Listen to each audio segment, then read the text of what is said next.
Di tengah panasnya hubungan antara Presiden Jokowi dengan PDIP, publik segera menilai ada tarik ulur yang membuat keduanya memiliki keterikatan politik. Bagi Jokowi, dukungan politik PDIP di pemerintahan masih menjadi hal yang diperlukan di tengah isu pemakzulan yang berembus. Sementara bagi PDIP, tetap berada dalam barisan pemerintahan lewat sejumlah menterinya adalah bentuk legitimasi kekuasaan pada rezim yang tengah berkuasa. Karena itu, selain rumor pemakzulan, sempat pula beredar kabar jika sederet menteri dari PDIP akan diberhentikan alias reshuffle oleh Presiden. Apakah benar Jokowi berani mendepak sederet menteri asal PDIP? Yuk cari tahu siapa saja menteri asal PDIP yang berpotensi kena reshuffle. Yasona Lawli merupakan Menteri Hukum dan Hak Asasi Manusia atau HAM sejak Oktober 2019. Ia termasuk politikus senior PDIP. Yasona adalah satu dari sedikit menteri Jokowi yang menduduki spot menteri yang sama selama 2 periode. Pada jilid pertama pemerintahan Jokowi 2014-2019, Yasona juga ditunjuk sebagai Menteri Hukum dan HAM. Walau pria kelahiran Tapanuli tahun 1953 ini tampaknya menjadi salah satu menteri kesayangan Jokowi. Sayangnya bagi publik ia merupakan salah satu menteri dengan segudang kontroversi. Pada awal 2020 misalnya, ICW mendesak agar Presiden Jokowi mencopot politisi kontroversial asal Sumatera Utara itu dari jabatan menteri. Anggota Divisi Hukum dan Monitoring Pengadilan ICW, Kurnia Ramadana, mengemukakan sejumlah alasan pencopotan menteri asal PDIP tersebut. Pertama, Yasona Lawli memberikan informasi sesat tentang keberadaan kader PDIP Harun Masiku. Ia menyebut tersangka kasus suap pergantian antar waktu atau PAW, anggota DPR itu ada di luar negeri sejak 6 Januari. Sementara Ditjen Imigrasi menyatakan sebaliknya, bahwa Harun telah kembali dari Singapura pada 7 Januari 2020. Yasona juga disebut menyetujui revisi Undang-Undang KPK yang muatannya melemahkan lembaga anti rasuah dan pemberantasan korupsi. Sebaliknya, Menkumham malah menolak penerbitan peraturan pemerintah pengganti UU KPK. Padahal aturan itu diupayakan untuk diterbitkan demi mencegah pelemahan Komisi Anti Rasuah akibat pengesahan Undang-Undang KPK terbaru di DPR. Mantan anggota DPR RI itu juga dianggap tidak becus mengelola lembaga pemasyarakatan atau lapas hingga kasus suap merajalela. Masih terkait lapas, Yasona Lawli juga merevisi regulasi yang makin mempermudah pemberian remisi bagi narapidana kasus korupsi. Guru Besar Ilmu Kriminologi di Sekolah Tinggi Ilmu Kepolisian atau STIK itu juga melonggarkan aturan pembebasan bersyarat untuk napi kasus korupsi. Tak sampai di situ, Yasona juga menyetujui pengurangan hukuman tindak pidana korupsi melalui revisi Kitab Undang-Undang Hukum Pidana atau RKUHP. Dan yang cukup fatal, Yasona pernah disebut-sebut sebagai pihak yang menerima aliran dana terkait dalam proyek pengadaan EKTP. Kala itu Yasona masih berstatus anggota DPR.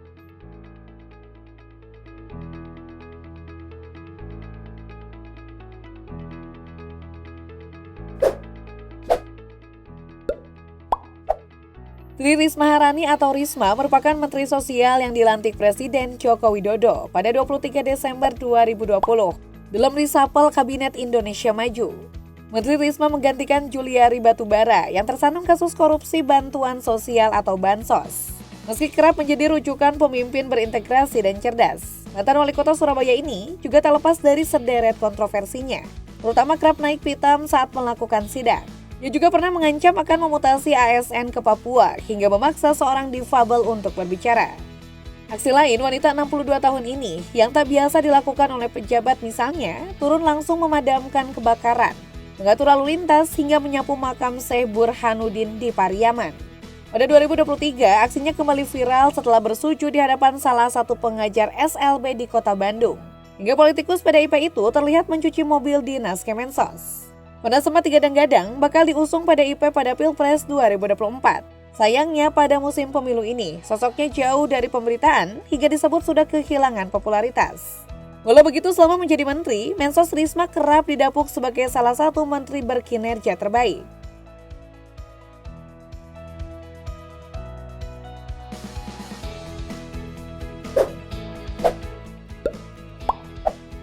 Basuki Hadimuljono merupakan Menteri Pekerjaan Umum dan Perumahan Rakyat atau Menteri PUPR. Dia kelahiran Surakarta 1954 ini juga merupakan kader PDIP yang secara beruntun menjabat sebagai Menteri PUPR selama 2 periode, sejak 27 Oktober 2014. Basuki adalah salah satu dari sedikit menteri Jokowi terfavorit warganet. Selain disukai karena pembawaannya yang humoris, ia juga memiliki catatan prestasi selama menjadi menteri 2 periode. Presiden Jokowi bahkan pernah memuji keberhasilan Menteri Basuki dalam penggunaan produk dalam negeri untuk berbagai kebutuhan infrastruktur. Namun di tengah tudingan keberpihakan Presiden Jokowi pada salah satu paslon, Ekonom Faisal Basri malah membujuk sejumlah menteri termasuk Menteri Basuki agar mundur dari kabinet sebagai bentuk kepedulian secara moral.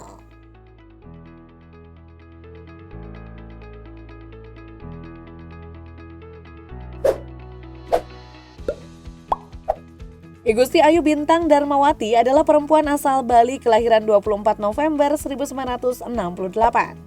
Kader PDIP ini dilantik menjadi Menteri Pemberdayaan Perempuan dan Perlindungan Anak sejak 2019.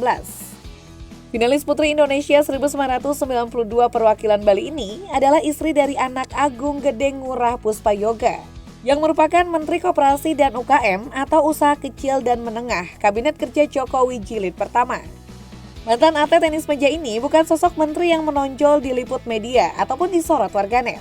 Walau begitu, salah satu aksinya yang menyita perhatian adalah saat Bintang Puspayoga mengunjungi wanita berinisial RI, korban ruda paksa 11 pria. Wanita Malang ini merupakan warga desa Sausu Taliabo, Kecamatan Sausu, Kabupaten Parigi Motong, Sulawesi Tengah. Atas loyalitasnya bekerja sebagai Menteri PPPA pada November 2023 lalu, ia menerima penghargaan Anugerah Korps Pegawai Republik Indonesia atau Kopri Awards 2023.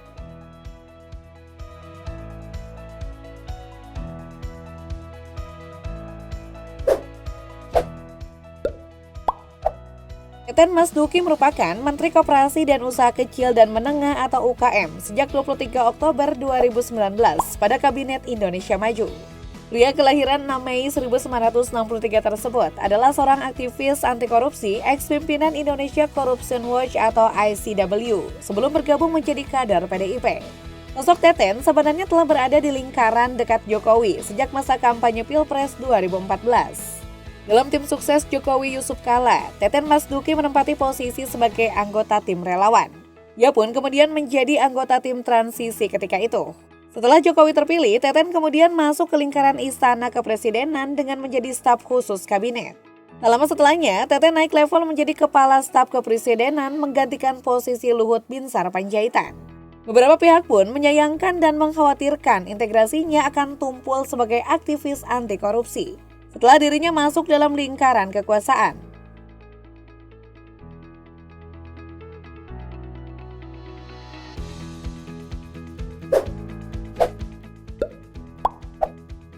Abdullah Azwar Anas menjadi Menteri Jokowi sejak September 2022. Ia menduduki posisi Menteri Pendayagunaan Aparatur Negara Reformasi Birokrasi alias Menpan RB. Mantan Bupati Banyuwangi itu sempat dipilih PDIP jadi calon wakil gubernur mendampingi Saifullah Yusuf pada Pilgub Jawa Timur 2018. Namun ia mengundurkan diri dan posisinya diisi Putih Guntur Soekarno. Menurut Presiden, alasan Abdullah Azwar Anas ditunjuk sebagai menteri adalah karena dirinya memiliki figur rekam jejak yang jelas dan inovatif. Di Kabinet Indonesia Maju, Azwar Anas menjadi Menpan RB setelah menggantikan kader PDIP lainnya Djadjo Kumolo yang tutup usia pada Juli 2022. Meski termasuk menteri baru, namun sepertinya menteri 50 tahun itu memiliki kinerja yang cukup positif di mata Jokowi. Pada Agustus 2023, sang presiden bahkan memberi kepercayaan pada Menpan RB ini sebagai Menko Polhukam AD interim untuk menggantikan sementara Mahfud MD yang kala itu sedang menjalankan tugas negara di luar negeri.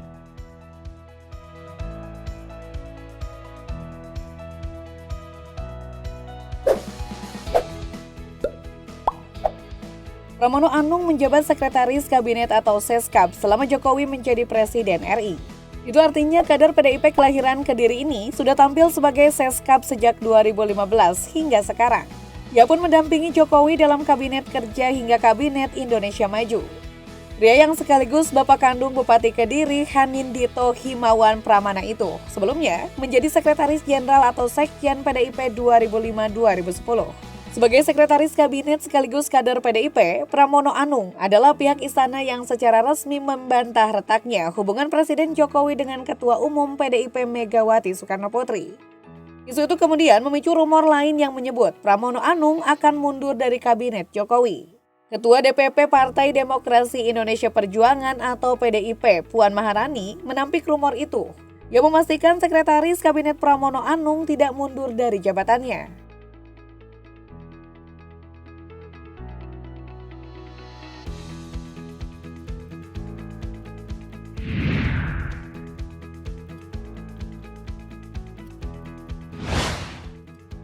Walau hubungannya dengan Megawati Soekarnoputri diisukan tengah memburuk, Jokowi tidak punya alasan logis untuk mencopot sejumlah menteri tadi.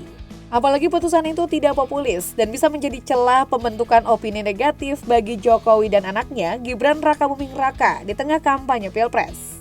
Di sisi lain, desas-desus PDIP yang bakal menarik seluruh menterinya kemungkinan tidak akan terjadi karena juga bukan keputusan menguntungkan terkait Pilpres 2024.